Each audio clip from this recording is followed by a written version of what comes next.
அது பள்ளியின் மாலை சிற்றுண்டி நேரம். மாணவர்கள் அவரவர் வீட்டிலிருந்து கொண்டு வந்த உணவுகளை சாப்பிட்டுக் கொண்டிருந்தனர். அப்போது கோபு கொண்டு வந்த வெள்ளரிக்காயை பார்த்து ராஜு சிரிக்க ஆரம்பித்தான். என்னடா தினமும் இதே மாதிரி பழம் காய்களா, போர் அடிக்காதா? அதை பார்த்த வகுப்பு தலைவி விஜிக்கு கோபம் வந்தது. ஏன் அவனை கிண்டல் பண்ற? மிஸ் கிட்ட சொல்லிடுவேன். ராஜுவின் வார்த்தைகள் கோபுவின் மனதை காயப்படுத்தின. தாழ்வு மனப்பான்மையால் அவன் அமைதியாக இருந்தான்.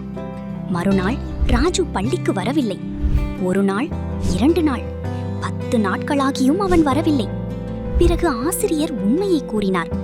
ராஜு உடல்நலக் குறைவால் மருத்துவமனையில் சேர்க்கப்பட்டிருந்தான். இதற்கு காரணம் அதிகமாக ஜங்க் ஃபுட் சாப்பிட்டதுதான். அது ருசியாக இருந்தாலும் உடலுக்கு கேடு. ஆரோக்கியமான உணவு சாப்பிடும் கோபுவை ஆசிரியர் பாராட்டினார்.